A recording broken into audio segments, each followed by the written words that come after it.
Monsieur, bonsoir et bienvenue dans votre émission Parlons Santé. Aujourd'hui, nous avons comme invité Gaël Diallo, qui est expert en prévention et contrôle des infections. Bonsoir à vous, Gaël. Bonsoir, Amata. Heureuse de vous recevoir sur ce plateau. Aujourd'hui, nous allons parler justement de Mpox ou variole du singe, parce que justement, c'est l'actualité du moment. On en parle beaucoup à travers le monde. Mais avant de parler de Mpox ou variole du singe, pouvez-vous nous parler un peu de votre spécialité, à savoir le contrôle et la prévention des infections? Pourquoi justement cette spécialisation? Alors, merci beaucoup, Amata, de m'accueillir sur votre plateau aujourd'hui. En fait, moi, je travaille dans la santé, ça fait un peu plus de 25 ans. Et j'ai découvert la santé publique très, très tôt. Et j'ai été très intéressée par les maladies infectieuses. Et je me suis spécialisée dans la prévention et le contrôle des infections. Ce sont des études que l'on fait, une certification que j'ai eue. Donc, je suis certifiée pour ce métier-là. Et je le fais, ça fait un peu plus de 13 ans maintenant.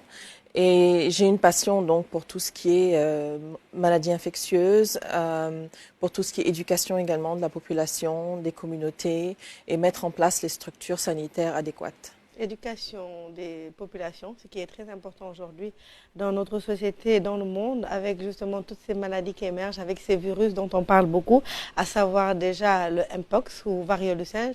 Quand on parle de Mpox ou variole du singe, qu'est-ce que c'est exactement? Alors le Mpox que l'on appelait avant monkeypox, qui est donc la variole du singe, c'est une maladie infectieuse qui est causée donc par la variole du singe. C'est une maladie virale, n'est-ce pas? À ce jour, nous ne pouvons pas dire exactement quel est le réservoir de cette maladie, mais nous savons qu'il est transmissible à travers certains animaux, au contact de certains animaux, notamment tout ce qui peut être des rongeurs et les singes. Donc, nous avons en Afrique eu plusieurs pandémies du Mpox. Entre 2022 et 2023, nous avions eu une pandémie donc globale avec des cas de Mpox qui se sont propagés un petit peu partout en Europe, aux États-Unis et en Afrique.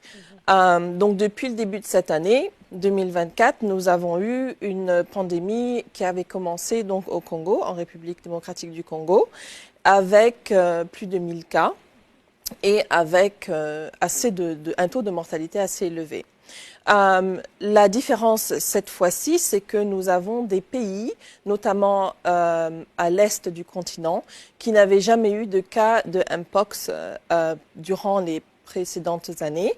Et donc notamment l'Ouganda, le Kenya, le Rwanda ont eu des cas de Mpox récemment, ce qui fait que l'OMS a donc fait un appel pour déclarer une pandémie, une urgence de santé publique relative au Mpox. Alors, vous dites que le Mpox ou variole du singe se transmet par des animaux à l'homme. Oui.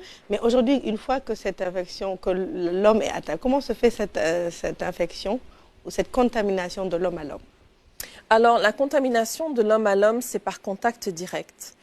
Déjà un toucher direct, également à travers les relations sexuelles, à travers le toucher de matériel étant contaminé. Et nous en avons également à travers des gouttelettes respiratoires. Donc une personne qui tousse ou le fait de se parler, moins de 3 mètres de distance, une personne qui est déjà malade et qui a les symptômes peut transmettre cette maladie-là.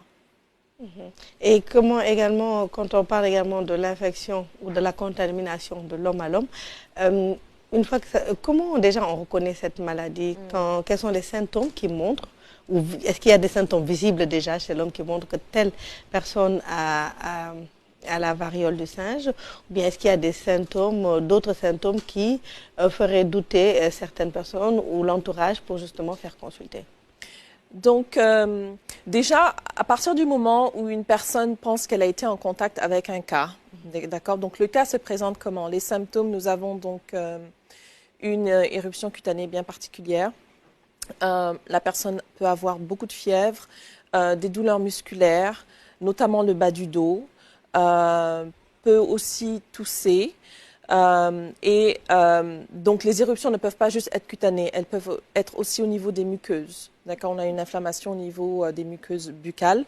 Donc tout ceci se fait au niveau d'une consultation où le médecin ou l'infirmier observe vraiment l'intégrité cutanée du patient ou de l'individu, tout en sachant qu'il y a également des diagnostics différentiels qui ont été mis en valeur surtout pendant la pandémie 2022-2023, à savoir que les personnes qui sont atteintes de la syphilis peuvent avoir à peu près les mêmes symptômes. Ouais. Donc, il est important de faire ce genre de test différentiel pour s'assurer que c'est vraiment le Mpox et non pas une autre maladie sexuellement transmissible. Transmissible, tout à fait.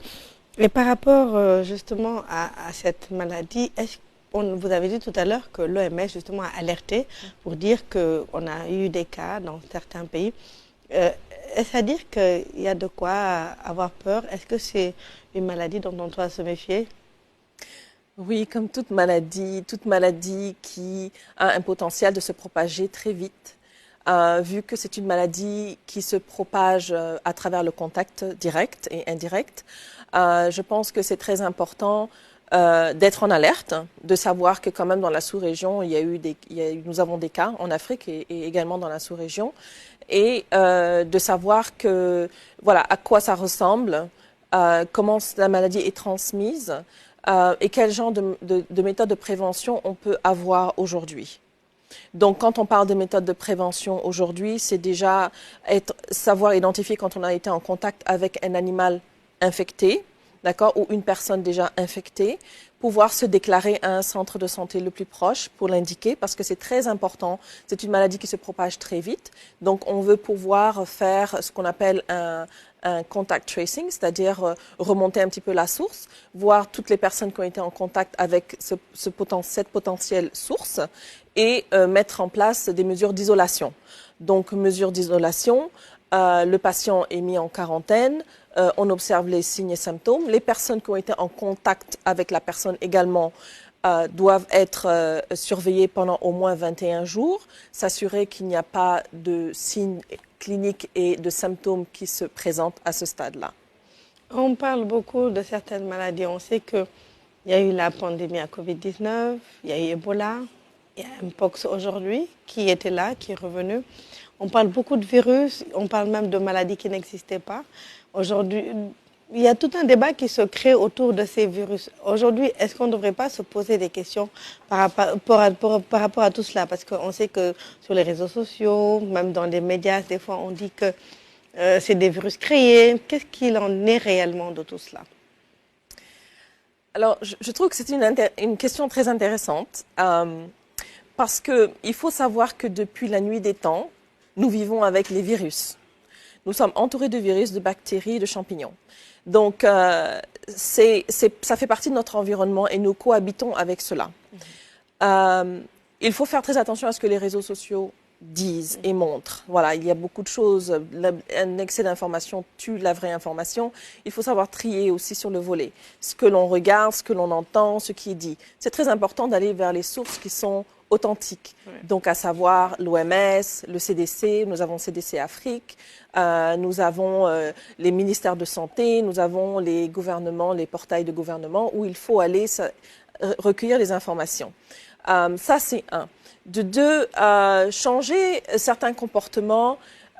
C'est très important que les populations soient éduquées, informées. C'est très important que les gouvernements, les leaders mettent en place des systèmes de surveillance, que nous puissions détecter très tôt, que nous puissions informer, que nous puissions partager les données, collecter les données et partager les données. Et c'est un des challenges, on va dire, que nous avons en Afrique, la collecte des données, le partage des données. Parce que nous n'avons pas forcément des méthodes de surveillance dans nos pays. Donc, je pense que c'est très important d'avoir cette approche multidimensionnelle. Et également, je pense que c'est important de faire une éducation santé au niveau des écoles. Ça, c'est quelque chose que je l'ai fait dans le passé. Éduquer les enfants, éduquer les adolescents, parce que c'est cette génération demain qui fera nos médecins, qui fera nos infirmiers, qui fera voilà, notre force. Quand on investit dans la santé de nos jeunes populations, on investit dans l'économie du pays. Parce que demain, ce sont des gens qui auront la connaissance, qui mettront en place les mesures qu'ils font et qui feront que le taux de mortalité diminuera, qui feront que voilà, nous aurons une avancée sociale beaucoup plus importante. Aujourd'hui, on a aussi l'impression que ces maladies nous dictent un peu leurs lois parce qu'elles nous montrent une autre façon de vivre. On sait qu'avec la Covid-19, il y a eu les mesures barrières, le lavage des mains, tout le temps. Et j'ai l'impression un peu qu'avec le Mpox ou variole du singe, on va aller vers ça encore plus. On va encore nous dire qu'il faut vous laver les mains, il faut éviter le contact. Est-ce que ce ne sont pas des maladies ou des virus qui nous dictent un peu leur loi ou notre nouvelle façon de vivre? En fait, je pense que la base de la vie vient avec l'hygiène, d'accord? On commence avec l'hygiène. C'est pour ça d'ailleurs que l'histoire de l'épidémiologie tourne autour de l'hygiène. Lavage des mains, c'est le geste le plus simple, le moins cher et le plus efficace. Nous vivons tous les jours avec nos propres germes sur nos mains, sur notre corps, mais à partir du moment où on le donne à une personne qui n'est pas habituée à ces germes-là, on rend la personne malade. Donc le geste de lavage de mains est un geste de base pour la vie. On se lave les mains avant de manger, on se lave les mains en rentrant chez soi, on se lave les mains avant de toucher son enfant, on se lave les mains avant de faire même la cuisine. Ce sont des choses, c'est un geste qui doit être automatique. Maintenant, il n'est pas forcément inclus dans la routine de certaines personnes. Et donc, quand on a une maladie, du coup, tout le monde, voilà, l'humain est caractérisé par son comportement. Nous prenons très vite de mauvaises habitudes, nous les corrigeons quand nous sommes forcés. Oui.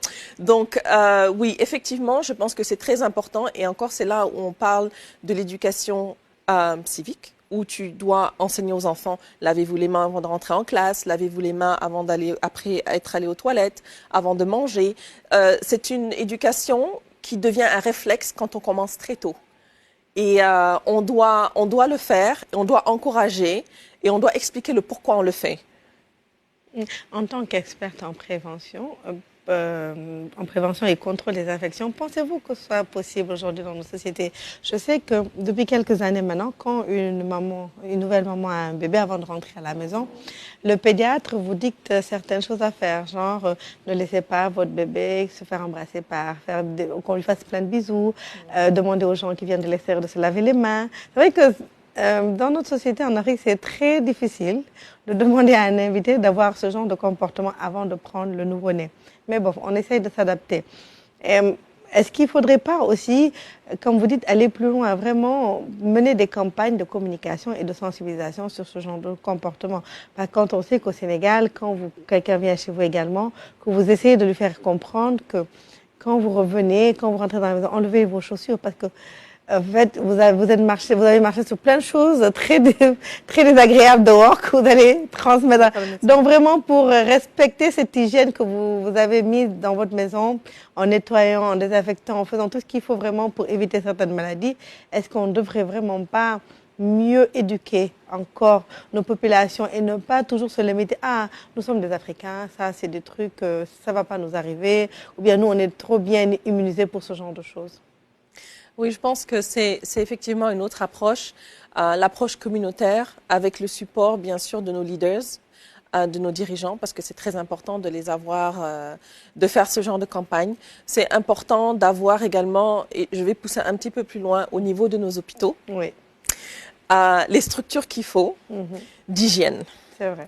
Parce que l'on sache une chose, nos patients que l'on voit à l'hôpital sont les mêmes qui viennent de dehors, notre communauté, ouais. Et vice-versa. Et une fois qu'ils quittent l'hôpital, ils repartent dans la communauté, ils viennent de la communauté. Ouais. Donc c'est un cercle très vicieux. L'éducation, qu'on le fasse dans les communautés dehors et également au niveau de nos hôpitaux. Ouais. Notre personnel soignant, nos patients qui viennent, les visiteurs pour nos patients, et également donc toute la structure qui évolue autour de notre société. Donc oui, je pense que c'est important de faire des campagnes de sensibilisation, mais ne pas que s'arrêter à ça. Ça, campagne de sensibilisation, c'est quelque chose de très limité dans le temps. Maintenant, à long terme, je pense qu'il faut commencer dès le bas âge, très jeune, ouais. Se laver les mains, que ce soit à l'école, que ce soit dans les institutions, que ce soit dans les centres communautaires, quel que soit l'endroit où les communautés se retrouvent. Maintenant, il faut également avoir les structures. Parce que moi, je dis ça, mais on part dans certains hôpitaux, on n'a pas où se laver les mains. Donc, on ne peut pas non plus dire, on ne peut pas avoir l'attente de personnel soignant de se laver les mains quand le minimum n'est pas là pour se laver les mains. C'est vrai. Et je vais vous poser une question très, très, très banale, on va dire. Hein. On a toujours tendance, par exemple, de dire à nos enfants, ne marchez pas pieds nus, par exemple, quand ils vont aux toilettes pour revenir dans la chambre pour se coucher, ce genre de choses. Et moi, je vais vous poser une question, genre, mon fils me dit, mais maman, pourquoi je ne dois pas aller pieds nus dans les toilettes? Mais en tant qu'experte, comment vous allez répondre à un enfant? Bon, je dirais tout dépend des conditions Oui. des toilettes. Pour commencer, Oui, d'accord. oui. Les toilettes à la maison, chez nous, on connaît notre hygiène. On sait comment on nettoie notre environnement. On sait comment c'est. Maintenant, effectivement, aller aux toilettes, marcher avec des sandales dans les toilettes, on a tous été éduqués. C'est une question d'éducation, Oui. je pense, et culturelle. Oui. Dans certains... Bon, en Europe, par exemple, les gens font un petit peu n'importe comment. Hein. On rentre dans les toilettes parce que c'est chez soi. Mais c'est notre environnement. Donc, ce sont nos bactéries. Ce sont nos germes à nous. Donc, on les traîne partout avec nous, comme je le disais un peu plus tôt. Donc, tant que ça reste avec nous, il n'y a pas de souci. Voilà. Donc, dans ce cadre-là, on peut être flexible parce que c'est notre environnement, on sait comment on le nettoie, ce sont nos germes. Mais à partir du moment où on va ailleurs, chez quelqu'un d'autre, c'est très important, je pense, de garder ses souliers, ses sandales pour accéder aux toilettes. Vous parlez de nos germes, ce sont nos germes, on est chez nous. Mais quand on doit vivre avec des virus pareils, avec ces virus dont on entend parler, comment doit-on vivre justement avec ces virus pour s'adapter? Alors, le corps a une capacité d'adaptation. Et c'est ainsi que l'on crée notre immunité. On l'a construit, en fait, notre immunité, avec le temps, à force d'être exposé. On est exposé tous les jours à des millions de virus, de bactéries et de germes autour de nous. On ne s'en rend pas compte. On touche n'importe quelle surface, on respire à un certain endroit, on est dans un taxi, on est coincé avec d'autres personnes, on partage ça. On ne s'en rend pas compte. Notre corps automatiquement s'adapte. Okay? Maintenant, quand il s'agit de certains virus vraiment agressifs comme le Mpox ou Ebola ou vraiment même la grippe, hein, même les virus respiratoires qui peuvent causer des problèmes respiratoires assez importants, il est important de savoir le mode de transmission. À partir du moment où on sait comment la maladie se transmet, on met en place les barrières, les précautions pour se protéger et protéger les gens autour de nous. Donc, par exemple, une maladie comme le Mpox qui se transmet de deux façons, à savoir le contact et par l'air, les gouttelettes. Dans ce cas-là, on s'assure que on se lave les mains régulièrement, on ne touche pas les surfaces qui sont contaminées ou sales, et de préférence, on porte un masque chirurgical quand on est en contact avec un cas potentiel ou alors, moi je dirais plus, je pousse un peu, hein, mais quand nous sommes dans un milieu confiné et qu'il y a assez de personnes, moi je suggère toujours de porter un masque chirurgical. Depuis que nous avons eu Covid, je pense que quelque part, en nous, certaines personnes ont gardé ce comportement de prévention où, une fois qu'on a un groupe là, dans un milieu assez restreint, on sait qu'on respire le même air et que probablement la circulation de l'air n'est pas parfaite, on veut quand même se protéger. Ce que je retiens quand même, c'est vrai, de cette Covid-19, cette pandémie, c'est que beaucoup de personnes ont gardé certains réflexes, à savoir eux-mêmes, quand ils sont malades, grippés, enrhumés et qu'ils toussent, automatiquement en venant au bureau, ils mettent un masque. Donc, ça a déjà, je pense, marqué son empreinte au niveau dans la mémoire de certaines personnes. Pensez-vous aujourd'hui que notre système de santé, au Sénégal, je veux dire, ou en Afrique, pourrait faire face à une autre urgence encore, telle que le Mpox, variole du singe, comme on a pu faire face à la Covid-19? Parce que je pense qu'au tout début de la Covid-19, personne ne pensait que l'Afrique pourrait faire face. En effet. Donc, écoute, moi, je pense sincèrement que nous avons du travail à faire, en général, en Afrique. Nous avons des supports, notamment de l'OMS. Aujourd'hui, nous avons donc le centre des urgences sanitaires et on en a un hub à Dakar, il y en a un au Kenya, si je ne me trompe pas. Et donc, nous avons ces structures-là qui sont là, mais pour soutenir, pour commencer et soutenir. Maintenant, il y a un travail au niveau étatique qui doit être mis en place pour s'assurer que nos structures hospitalières existantes ou en construction, parce qu'on en a aussi, soit aux normes internationales. Aux normes, aujourd'hui, je pense qu'il est inconcevable d'avoir un hôpital où nous n'avons pas des chambres d'isolation. D'accord? Ça, c'est un. La tuberculose, je prends juste l'exemple de la tuberculose. Au Sénégal, nous avons beaucoup de tuberculose. Okay? Nous n'avons pas forcément de chambre à pression négative pour la tuberculose. Je n'en ai pas vu de quelques hôpitaux que j'ai vus pour le moment. Peut-être qu'il y en a d'autres que je n'ai pas encore visités. Mais ça, c'est un problème. Aujourd'hui, attraper la tuberculose, ça devient très facile. D'accord? Donc, je pense qu'il faut répondre aux normes internationales. Je pense que le citoyen sénégalais lambda, quel qu'il soit, quel que soit son niveau social, économique, devrait avoir accès à la même qualité de soins. D'accord? Donc pour cela, toute structure sanitaire doit être à jour. Nous ne sommes pas au niveau international. Nous ne sommes pas... Aujourd'hui, si nous avons une pandémie, je pense que nous aurons appris beaucoup de l'expérience de la Covid, que nous pourrons ramener, mais il faut aussi se rappeler que nous avons perdu énormément de personnel pendant la Covid, d'accord? Donc ça doit être régénéré aussi. Donc aujourd'hui, la force du personnel de santé, il va falloir la renforcer, il va falloir la former. Il faut mettre en place des structures d'éducation pour ces gens-là aussi. Et ça manque. Ça manque. Ensuite, comme je disais un peu plus tôt, la collecte des données. Nous n'avons pas de système de surveillance.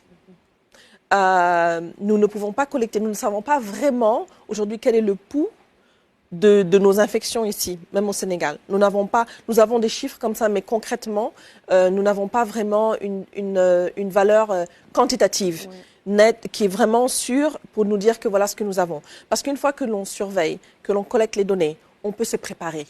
Et quand on se prépare, c'est ce qu'on appelle la prévention. On se prépare en amont, on met les choses en place. Et de là, on s'apprête beaucoup mieux. Donc je dirais qu'aujourd'hui, c'est 50-50. L'Afrique, il y a des pays qui ont fait énormément de progrès au système de niveau sanitaire, surveillance, réponse sanitaire, préparation des urgences. Et puis il y en a d'autres pour qui c'est beaucoup plus difficile parce que économiquement, parce que voilà financièrement ce n'est pas là, parce qu'il n'y a pas également la force humaine, il n'y a pas la capacité non plus des infrastructures. Donc je dirais qu'au Sénégal, nous avons quand même un bon support local avec l'OMS, nous avons un bon support également avec des structures comme certains hôpitaux qui sont sur place. Mais nous devons renforcer ça. Nous avons énormément de travail à faire, notamment, moi je dirais ceci, rajouter des services ou des départements de qualité de soins, de démarche qualité de soins et prévention et contrôle des infections. Parce que chaque hôpital qui existe devrait avoir un service qui ne s'occupe que de ça, l'hygiène hospitalière. Et ça, c'est une clé de réussite. Parce qu'un médecin vient, il a fait sa formation de médecin. Il vient, il va consulter son patient, il va faire son diagnostic, un chirurgien va faire sa chirurgie. Mais le service d'hygiène va s'assurer que, le bloc opératoire est opérationnel comme il le faut, que le médecin aura prescrit également les bons antibiotiques pour la bonne raison, le bon dosage, la bonne durée. C'est très important. Que le patient, il est pris en charge de façon holistique. Donc holistique, c'est vraiment pas qu'on s'arrête pas juste à la maladie, mais à tout ce qui vient derrière, à l'environnement, aux soins, à l'approche, au toucher du patient. Donc toutes ces choses-là dépendent de l'hygiéniste, dépendent d'un service de qualité de soins. Et aujourd'hui, je pense que ça, c'est un travail nécessaire, surtout au Sénégal, que l'on doit mettre en place pour cette avancée-là. Des experts comme vous, on en a donc besoin dans notre pays. Parce que justement, c'est une spécialité, il faut des diplômes, il faut une formation, il faut connaître justement ce qui est prévention, qu'est-ce que c'est que contrôle des infections pour arriver, qu'est-ce que c'est hygiène, qu'est-ce que c'est qualité, pour pouvoir prendre en charge vraiment tout cet aspect dont vous parlez au niveau de nos structures.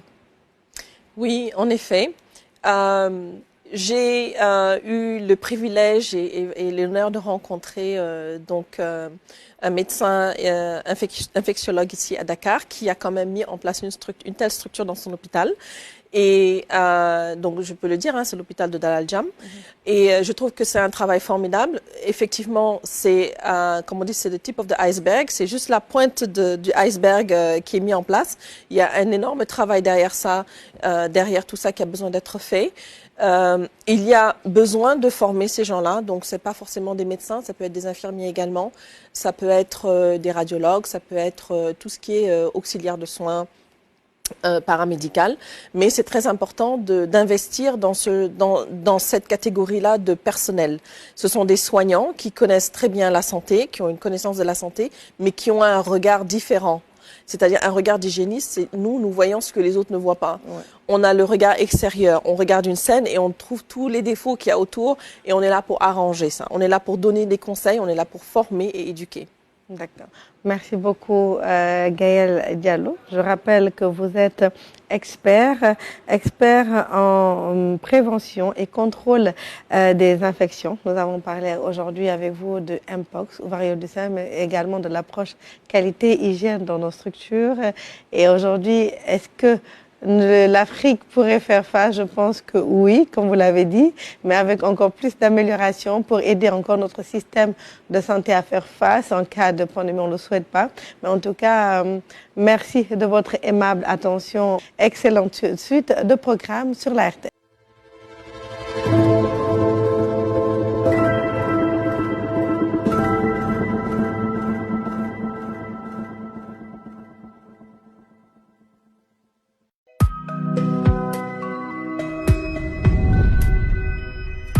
Évidemment, était là.